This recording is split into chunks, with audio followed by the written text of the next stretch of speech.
How's everybody doing? This is Josh Gill coming to you with www.expandwithjosh.com. Today's November the 4th, and today's blog is going to be about being in the right place at the right time. Now, have you guys ever thought of a situation where something magical just happened, where all the pieces kind of fit in and it was exactly what you wanted? And that's kind of like what I'm going to be talking about today, is about a story, about being in the right place, being in the right mind frame, and being there at the very exact time of when you needed to make a certain progress within your life and something miraculous happened to you. But before I get into the story, I wanted to kind of back you up a little bit of a background info. I grew up in Walnut Hills in Cincinnati. It's not the suburbs, it's more of a inner city or whatnot. There was a lot of guns, drugs, a lot of shooting, and you heard ambulances and fire trucks, throughout the night. This type of stuff happened, and I grew up, in a predominantly African American community, of course, and I was raised to believe that I wanted to be rich. I just didn't. I never knew how. And so I was raised and believed that all rich people are either white, selfish, and racist. And that was the kind of paradigm that that I was kind of raised. And I know there are some African Americans that still believe that today. Well, I'll tell you about a story that changed my life. There was at one point in time where I was actually working at Outback Steakhouse. I was making $250 a week in tips, and a couple $80 a month on just the hourly wage of like $213. And I had kids. My kids were were 3 and 4 at the time, and pretty much I was actually my mother and I had been broken up for a number of years, and child support came into play. Well, when child support came into play, and that's when I first got on child support. It was roughly $372 a month. Now, get this: I'm making $250 a week, which is $1,000 a month. My rent was all over, but like $550 a month. So I mean, you looking, my rent was taking half of that, and then child support comes in for like $372. And let's not forget I had a car. Let's not forget I had gas and electric and other bills, insurance, so on and so forth. So the first thing I said to myself, I got to make more money, So I went ahead and I figured out, how can I get another job? But, I really wanted to do business. My dad did business a little bit. I don't know how successful he was at the time, but I went inside Staples one day, and what happened was that, I went in there and I was just looking around, and, Staples got a lot of cool stuff. I mean, it was right up there, in Westwood, in the Westwood Plaza, right next to where Target is now today. And pretty much I ran this book about Rich Dad Poor Dad, and I was like, and I grabbed it, I opened it up.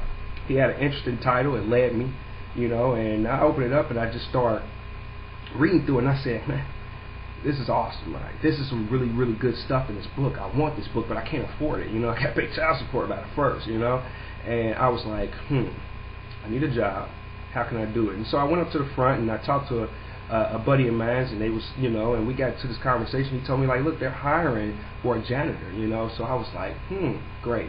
Let me go in there and apply for the janitor position. When I talked to the GM, the Outback Steakhouse was like right across the way from Staples, and I was like, I actually had served the GM at one point in time, and we had a really good relationship. And I came up to him and I said, hey, Mike, I need a job. I heard you got a janitor position. Let me have that janitor position. He was like, what? You don't want to be a computer tech or a cashier? I'm like, nah, I just want to clean the floors. Because my goal was I was going to be the best janitor on the planet. I wasn't going to mess with anybody. And I would take the books off the shelves when I go and clean the bathroom and take them in there with me and read those books for free, And then I was going to get paid, along the line with just being a janitor. And I did that. And I read all of those books, Robert Kiyosaki books, all these great books by all these successful entrepreneurs, personal development books at Staples. And I end up getting this passion's feeling about business. I mean, if you haven't read Rich Dad Poor Dad or any of his books, and you really want to be in a business, I totally recommend that for novice newbies who just want to just get their feet wet in the idea of business and how it works, stocks, bonds, and so on and so forth, and just the whole paradigm of being an investor and entrepreneur. I recommend that fully. So what happened when I was like, man, these guys are millionaires.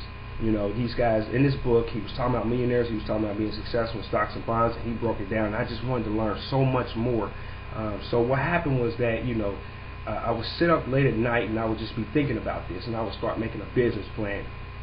And I didn't know what I was doing. I didn't know anything. I still, I figured like, okay, well, since I was taught this and I learned that, all rich people were white, selfish, so on and so forth, I was going to be a prominent black person. I was going to just disprove this.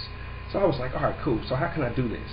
And I bumped into a gentleman. He was a very wealthy guy inside of Outback Steakhouse. We got to talking, and I mean, he would come up there all the time, and I would really love talking to this guy. And I found out he was very, very, wealthy, and he told me, like, you want to know how rich people are? He told me, he said, look, let me tell you something. You want to be successful, Josh? Let me tell you. All right? The secret to success, let me tell you. The secret to success is that success is not a secret. Oprah Winfrey, all these successful people, Warren Buffett, Bill Gates, all these people that are out there, they're telling their stories, writing these books, Robert Kiyosaki, they're telling us, they want us to know. They want to give us, information on how they made it. They like to tell their story. So these, these wealthy people that are out there, they want to tell these stories. And he said, you know what, you want to know how rich people think? Why don't you go put on the suit and tie and go out to where they eat and just, see how they talk and just ask them, Well, here's the problem. I didn't know where rich people ate at in Cincinnati, but I definitely knew where they lived. So what I did was I went ahead and took my Ford Taurus. I put on a suit and tie, and I went out to Indian Hill and drove there, and I was going to knock on someone's door, and all I needed them to do was to tell me how did they make it out there, because with those big houses, I knew they didn't work for anybody. I just knew they had to be successful, whether in investment or owning a business. Now, granted, we're talking about a black man going out to Indian Hill, going out there, and me with this wrong way of thinking that they were going to be racist. I think I was going to get the police called on me, but I figured the suit, they would at least think I was a door-to-door salesman. I would look presentable. So what happened was I drove out to Indian Hill, and I was scared out of my wits. So I was actually afraid of rich people. I was afraid. I'm thinking that they was going to hate me or whatnot, or I don't know, call the police on me or something. So I was doing two things. I was figuring out how how the rich got their money, and I was also beating down the fear that I had against rich people. Because you can't be rich and wealthy if you're afraid of wealthy people. I mean, it just doesn't make sense. So I went ahead, and the bigger the house. When I drove out of Indian Hill, the first thing I thought about, I was like, okay, I got to do this. But I got to go to the biggest house in Indian Hills, because that person had more of what I wanted to know, and I was more afraid of that person because it would indicate that they would have more money, which I was afraid of rich people. All right, this is just being honest with you. So I went and I drove past the house, and I was like, okay, cool. I see the house, bam. This house was huge, and I was like, oh shoot, and I just drove past it, because if you're driving through Indian Hill, you know that, the houses are kind of hidden behind trees, and when you drive past the driveway, you get a glimpse of the house. So I actually seen the house, but I was already driving past, so I was like, oh shoot, let me go around and turn around. So I turned around, I went ahead, and I was like, all right, cool. So I backed in this driveway, and I looked in my rearview mirror to see if any car was coming, and bam, right in my rearview mirror was a house even 3 times larger than that. And I was like, oh my gosh, I gotta go see what the heck this person did to get in this huge house and have this wonderful lifestyle out here. So I drove to the house, I pulled up, and when I got there was a man cutting his own lawn. He was going back and forth, and I was like, what the heck is he doing? But I didn't know. I was scared. So what I did was I looked in the rearview mirror, or in the mirror that comes down, in the visor, and I was like, all right, cool, am I cool? Checking my tie, make sure it's straight, because I wanted to impress him, so on and so forth. So I was like, all right, cool, I'm ready. So I get out this car, right? And in Indian Hill, a lot of them don't have sidewalks, but they got this huge yard. So I literally had to walk through this man's grass to go and talk to him. Now, here I am, shaking in my freaking, loafers and tie. I almost loosened up my tie. That's how bad I was shaking. I was like very, very, very afraid to do this. And I walked up on this guy, and he had his lawnmower going, and he was looking down, and he was still going back and forth on the lawnmower. And I was like, I had no clue what he was doing, but as I got closer and closer and closer, I was already about like 15 feet into his yard from the sidewalk and from my car. And I walk up, and I said, and he looks up, and I looked up, I was like, oh, I'm not trying to, do anything. I'm not trying to steal anything or anything like that. And I was like, once again, that paradigm, thinking that rich people, white people, thinking black people just going to steal. I had this messed up paradigm, guys, I'm telling you. And he was like, he cut his lawnmower off, and he put his arms on the front wheel. And I was like, hey, sir, if my mentor told me that, if I wanted to, I just need 30 seconds. I was stuttering, like, you know what I'm saying? I was like, look, I just need 30 seconds of your time to tell me. He was like, look, you got 30 seconds to talk. And that's when showtime went on for Josh Gill. I was like, look, sir, look, my mentor told me that if I want to know how rich people live, how they act and how they think, they mind frame, and I want to learn that, go out there and ask them, at restaurants. Well, I ain't know where you guys ate at, but I knew where you lived at, so that's why I'm here, and I was like, and I was just wondering if you could just tell me what you did. You don't even have to tell me how you did it. I'll go and research it on my own, and I'll find it out, and you can tell me no, and I can walk away now, or you could just, just tell me exactly what you do for a living, and I can research that, and I can duplicate that, just like that. And I stood there. He was like, got off his lawnmower, dust off his khakis of the grass that he cut.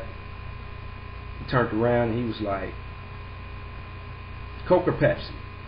And I was like, huh? He was like, Coke or Pepsi? Follow me. Or do you want water? I was like, oh shoot, this is my time to impress him. I want water because I want to let him know that I'm healthy. I'm trying to get this guy's respect, so I asked for water. Then, he's like, all right, follow me. So I walk past, and then he packs his back pocket, and he pulls out some cigarettes. He's like, cigarette? And I was like, look, I'm trying to impress this guy. This guy smokes. And I was like, all right, I'll take a Marlboro Red. I don't matter. You tell me, you can ask me, if I want, smoke some weed, I probably would have done it then just to impress him. I didn't know what the heck I was doing at the time. So we went to this backyard, and he had this lovely backyard. He had these shaggy dogs. I mean, it was a beautiful, beautiful landscape, huge house. Parking lot had it was a 5-car parking lot with a basketball hoop in there. I mean, this guy's house was laid, and I knew he was paid. And we talked about how rich people are. We talked about how, Ross Perot and how, his business paradigm. We talked about, this guy's, how he came up and to be who he is. And then he finally asked me his question, and he was like, hey, by the way, do you know who I am? And I was like, no. He was like, I'm Jack Cassidy, CEO of Cincinnati Bell. And I was like, what? He was like, yeah. I was like, oh, wow, man, I never knew. So basically, you got my phone. You the one that I get minutes on and stuff like that. I mean, we start laughing, and I'm like, and let me tell you, Mr. Cassidy is one cool guy. He is one cool guy. Like, he don't shake hands like this. He gives that. And then he hugs you in the back like that. I mean, Jack is cool, like, and I remember one time I said, Mr. Cassidy is Mr. Cassidy. He was like, Josh, stop. Just call me Jack, all right? We're cool, man. I mean, he's really cool. I mean, he we had meetings. He became my personal mentor. And one thing he did that day is he was like, look, Josh, how much money you want to make? The key to becoming a business owner and successful person is you got to know exactly what you want. You got to know exactly where you are and exactly where you want to the very dollar. And you got to figure out what you need, and you got to evaluate that and how much the value would cost. And I said, man, at the time, my expenses, he was like, how much money do you want to make right now? I was like, well, my expenses is about $2,200. So he was like, if you work for me, you can make that money and maybe more. And I was like, well, Jack, I'm sorry. I didn't come up here to get a job. I came up here to figure out what you did to make it. I already got a job. I work at this glorious place called Outback Steakhouse. He was like, think about it. And I was like, and he gave me his card, and he handed it to me, and I was like, I don't think about it. I actually turned a job down from the CEO of Cincinnati Bell, and I was like, man, look, I don't even want to be there. And I was like, okay, cool. So, moral of the story is that I ended up going up there Monday. I thought about it. I didn't have to go through any interview or anything like that. I just filled out the application and went to straight orientation. Well, my income had jumped from $1,000 a month at Outback Steakhouse to making over $4,000 or $5,000 a month being a sales rep at, Cincinnati Bell. And that led to my sales career, and that led to me opening up as a person. And it all happened from me taking the gumption and going out there and going for what I believe in, and not believing in what the mainstream was and what the paradigm of what the people who I grew up with, even my mom and dad, my brother and my sister, that life doesn't have to be about drugs. Life don't have to be about selling your body. Life don't have to be about making $50,000 after you pay $20,000 for college. You can actually make it out here. And you know something? There are a lot of people out here, and you looking at this video for a reason. You didn't come to this video by accident. You clicked on it because you seen a lovely title, which I haven't named yet. You seen this lovely title on there, and it attracted you. All right? But you attracted this video. All right? You said you wanted something, and when you seen this title that I put on there, it meant something to you. You attracted me into your life. All right, and you attracted the story. So the message that I want to be and what I want to communicate to you all is follow your dreams, and don't let no one define what your dreams are for you. All right, take it out, do it, and I dare you guys to do something new. All right, see you next time. Thanks.